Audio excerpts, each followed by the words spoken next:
Bonjour à tous et bienvenue dans cette nouvelle astuce de développement web. Aujourd'hui, nous allons voir comment créer un système de navigation en slide à deux dimensions. Bien entendu, on pourrait envisager ce système aussi pour créer des albums photos. Le principe repose sur le fait d'intégrer tout le contenu sur une seule et unique page web, mais seulement une partie de celle-ci sera visible, et on peut explorer les autres parties en se servant d'un menu de navigation. Il serait utile de mentionner qu'une telle page web mettra un temps important au chargement, vu que tout le contenu doit être importé du serveur. Il serait donc utile d'envisager l'utilisation d'Ajax ou API Fetch pour charger le contenu à la demande tout en permettant la navigation en slide à deux dimensions. On commence par intégrer le contenu HTML dans une div que l'on identifiera avec container. Dedans, on mettra 6 sections.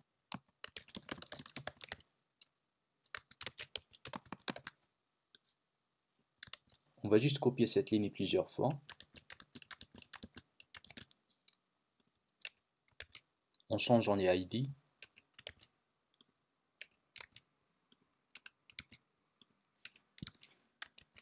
Maintenant, on va se rendre sur le CSS afin d'appliquer le style à ce contenu. Puisqu'on a 6 sections, donc moi je vais opter pour les disposer de cette manière, 2 lignes et 3 colonnes. Alors le container principal qui va abriter ces sections aura une largeur de 3 fois la largeur de l'écran et une hauteur de 2 fois la hauteur de l'écran. J'ai utilisé l'unité viewPortWidth.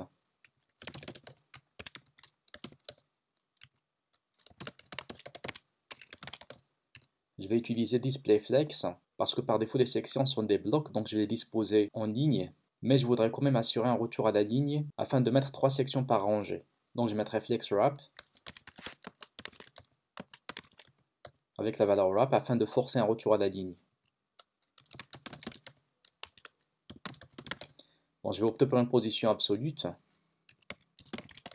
avec z-index égale à 1 parce qu'après je vais intégrer le menu qui va être en dessus de ce container et il aura par conséquent un z-index plus important. Maintenant pour les sections, chacune d'entre elles aura exactement les dimensions de l'écran.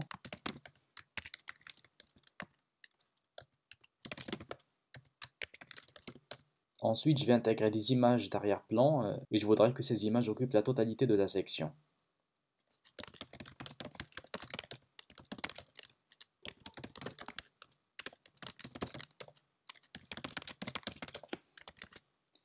Avec un alignement centré par défaut. Maintenant, je vais appliquer des images d'arrière-plan aux différentes sections qui sont identifiées respectivement par S1, S2 jusqu'à S6.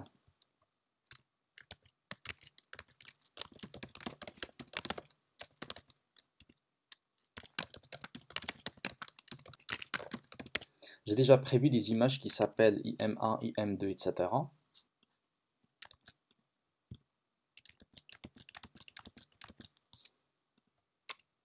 Donc là, il suffit de changer l'indice numérique.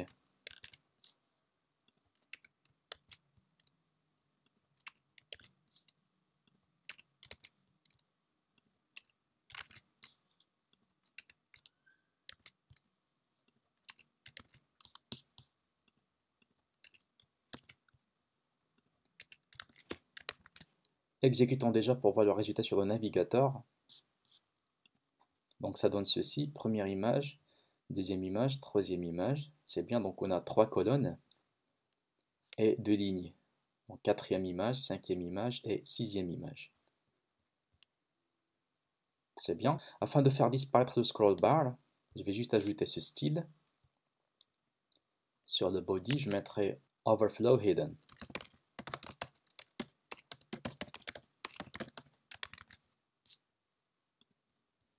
Donc désormais, j'ai plus de moyens d'explorer la page. Et c'est justement le rôle des liens que je vais intégrer. Je les intègre ici par exemple.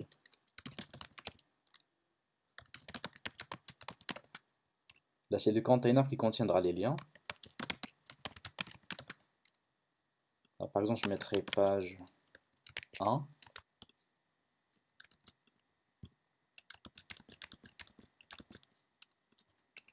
Page 2, 3, 4, 5 et 6. Avec le CSS maintenant. Donc le container principal qui renferme les liens, je veux qu'il soit positionné en fixed pour qu'il ne change pas de position même s'il y a l'arrière-plan qui défile.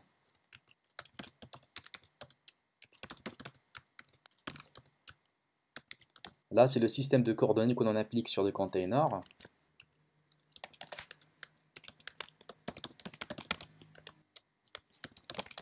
Et pour Z-index, je mettrai une valeur qui est supérieure à celle du container précédent pour que les liens soient positionnés en dessus. Donc voilà ce que j'ai, les liens sont maintenant intégrés de cette manière. Donc là, pour les deux images qui apparaissent en même temps, c'est juste le navigateur qui a mémorisé la dernière position comme ceci, mais ça va s'arranger par la suite. Maintenant, c'est autour des liens.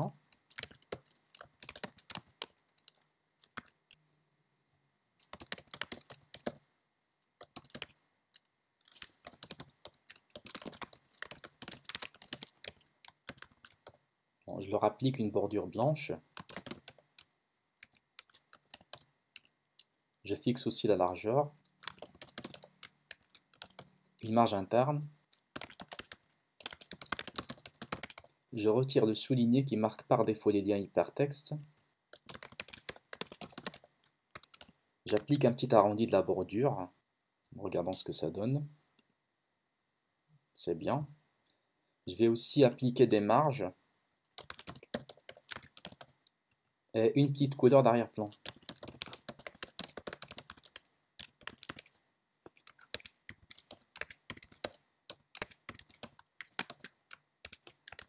C'est du blanc un peu transparent. Ça donne ceci. Je crois que je mettrai plutôt du noir.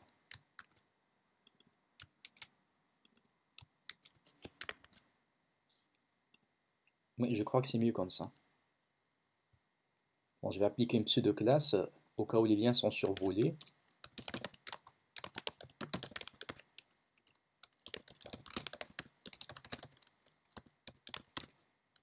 Donc là, je vais inverser les couleurs, je mettrai du blanc.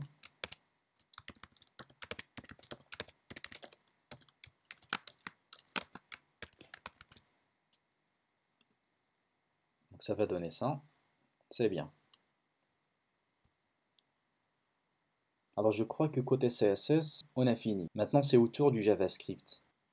L'idée, c'est simple. Une fois que je clique sur le premier lien, c'est la première image qui sera visible. Je clique sur le deuxième lien, dans ce cas, c'est l'image qui est juste à côté qui va être visible. Et bien sûr, ça va créer un petit effet d'animation. Alors vous avez deviné que je vais jouer sur les propriétés left et top du container principal. Tout d'abord, pour appeler le JavaScript, je vais le faire ici. En guise de valeur de l'attribut href, je mets JavaScript pour dire que une fois que je clique sur le lien, c'est un code JavaScript qui sera exécuté. J'appelle une fonction qui s'appelle f, auquel je vais passer deux arguments. Là par exemple, c'est la position x et la position y de l'image. Pour la première image, c'est 0, 0. La deuxième image, c'est 1, 0. Pour dire la deuxième colonne, première ligne. Troisième colonne, première ligne. Pour la quatrième image, c'est deuxième ligne, première colonne. Deuxième ligne, deuxième colonne. Puis deuxième ligne, troisième colonne. Maintenant, je déclare ma fonction f ici.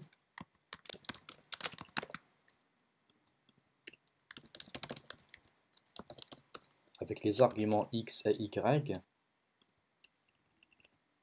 Maintenant, je vais jouer sur la position des containers.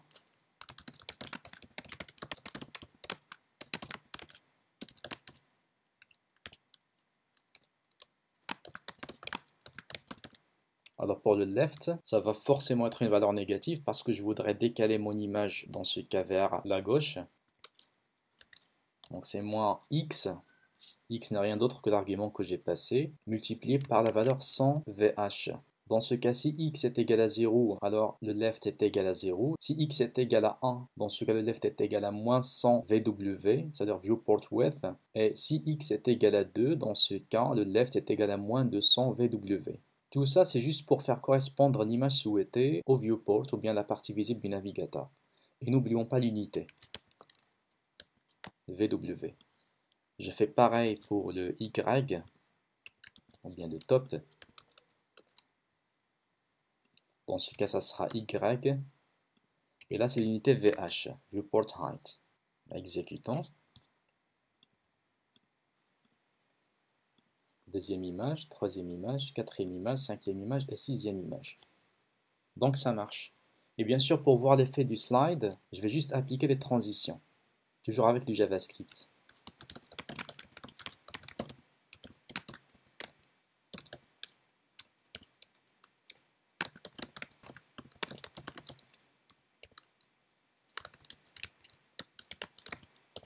Voilà, ce sont les valeurs conventionnelles de la transition. Exécutons. Donc deuxième image, troisième image, quatrième image, cinquième image et sixième image. Comme je l'ai dit au début de cette vidéo, ce système peut servir de système de navigation au sein d'une page web, c'est-à-dire que vous pouvez prévoir carrément du contenu à mettre, des textes, des images, c'est-à-dire comme une page web classique, ou carrément un album photo dans les images des fils comme étant des slides. J'espère que cette astuce vous a plu, merci pour votre attention et à la vidéo prochaine.